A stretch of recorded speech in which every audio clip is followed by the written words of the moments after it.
Hilda, thank you for the lovely introduction and for everything that you do as chair of CFI. And if I could just start, in fact, by thanking everyone who has made today's superb event possible. The outstanding CFI team, led so ably by James Gerd, the CFI board, Stuart, the Lord Pollock, your honorary president, our sponsors, Canaccord Genuity, who have long supported this event, and Henry Davis and the Heller family. Thank you all today.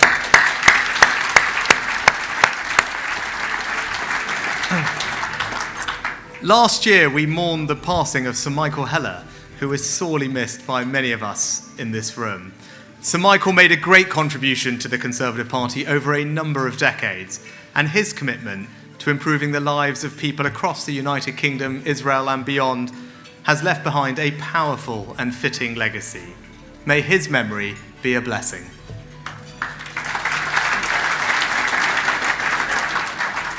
CFI is an integral part of our party, and you should be incredibly proud of the role that you've played in bringing our two great nations closer together than ever before. Today we meet at a painful time for Friends of Israel. October the 7th was not just an attack on Israel, but an attack on the very idea of Israel. It was an assault on the idea that there should be a homeland in which Jews are safe.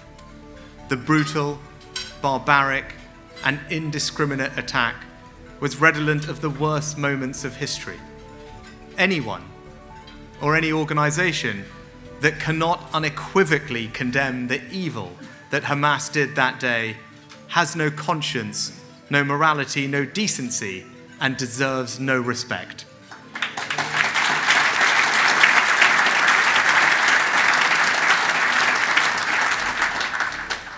I also reject any attempt to draw an equivalence between Israel's actions and those of the terrorists who videotape their appalling crimes, who rape and murder with gratuitous zealotry. That is why this government has condemned the completely unjustified case that South Africa has brought to the International Court of Justice.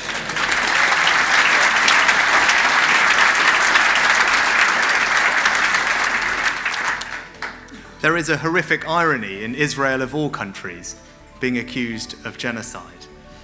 Under my leadership, this country will always stand by the right of our friend and ally Israel to defend itself, while acting within the framework of international humanitarian law. I also pay homage to the bravery of ordinary Israelis caught up in the 7th October attack, such as Noah Beer. Born in Prestwich, Noah works as a music agent in Tel Aviv. She was one of the organizers of the Nova Music Festival, where Hamas committed some of its most heinous atrocities. Amidst Hamas's rocket attack at dawn, Noah had acted quickly to drive a visiting music artist to safety. Noah, like her fellow festival goers, had no idea what lay ahead. She drove straight into a deadly Hamas ambush. Remarkably, under intense gunfire, Noah rescued a number of other injured festival goers she found shot on the roadside before driving them to safety through a Hamas roadblock. A number of my parliamentary colleagues met Noah on CFI's recent delegation and were compelled to tell me of her remarkable story. Noah, you represent the very best of our two great countries.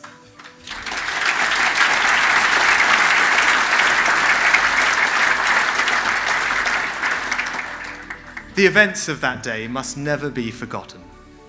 I will always remember visiting Israel days after that attack. I met the families of those who were held hostage. I will never forget the pain and the suffering they were going through. We must never forget that it is Hamas who bear the moral responsibility for what has happened. And today we must remember there are still hostages being held at gunpoint in the tunnels under Gaza. To the families of the hostages here today, you are in all our thoughts and our prayers. And I can assure you that this government will continue to do everything that we can to secure their urgent release. Let us say, with one voice, together, bring them home.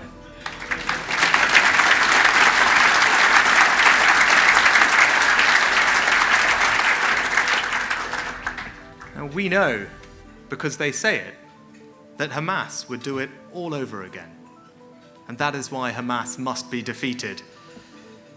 But ladies and gentlemen, we do want to see an end to the fighting in Gaza as soon as possible. The human suffering is immense, and we have called for an immediate pause leading to a sustainable ceasefire.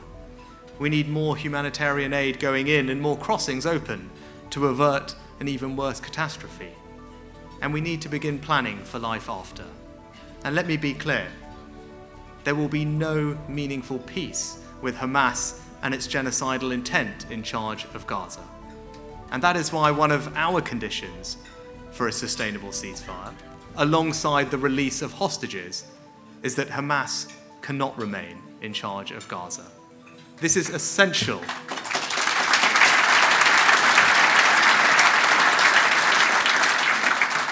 This is essential for the restoration of Israel's security and the future of the people of Gaza.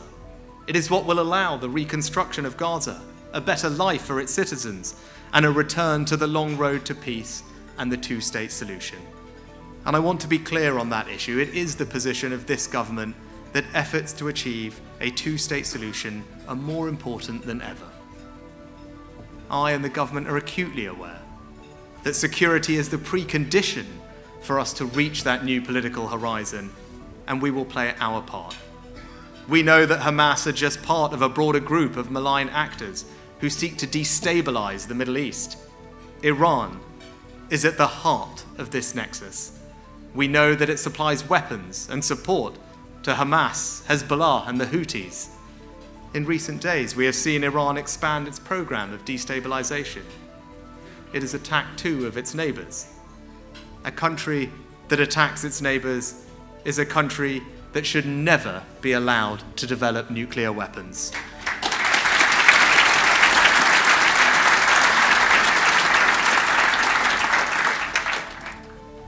Iran does not want a new Middle East, one infused with the spirit of the Abraham Accords, where Israel and its neighbors, including the Palestinians, live in peace in an increasingly prosperous neighborhood. Since October the 7th, we have seen something else that echoes further afield: an appalling rise in anti-Semitism, a painful reminder, if one were needed, that anti-Zionism all too often morphs into anti-Semitism. It is sadly the case that when Israel responds to terrorism, to some people, it automatically becomes the aggressor. Those people who rip down posters of hostages reveal themselves to have no humanity. Those who chant "from the river to the sea" are either useful idiots who do not understand what they are saying, or worse, people who wish to wipe the Jewish state from the map.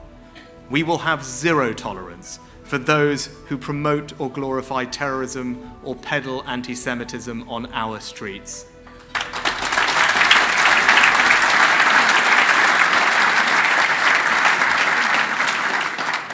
That is why we have banned Hizb ut-Tahrir. And let me be clear, Jews in Britain should never have to hide their identity. That is completely and utterly unacceptable.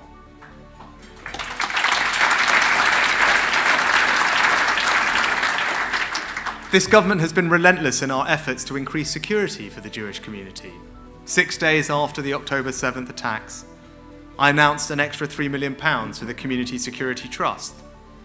The government has also challenged universities and social media companies on the language permitted on campuses and on their platforms, and we will give the police the powers they need to deal with these protests.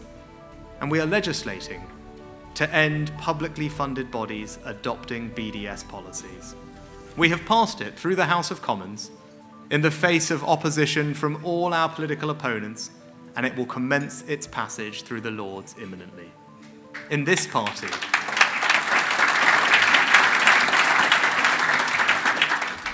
party, we won't let tin pot town hall Jeremy Corbyns run their own anti-Israel foreign policy.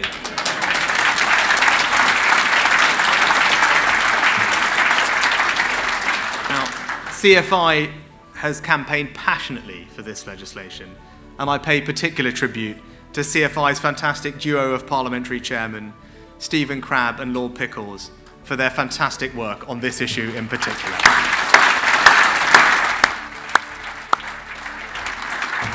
And in conclusion, let me just say this. It has been an honour and a privilege to join you today, to pray for those hostages still cruelly detained in Gaza, to mourn those lost, to celebrate those heroes that risked everything to save others. Although there are undoubtedly challenges ahead, we will be with Israel's side today, tomorrow, and always. Hamas were trying to destroy the prospect of that new Middle East, one where Israel and its neighbours live in peace and prosperity, and we will not let them succeed in that aim. Am Yisrael Chai.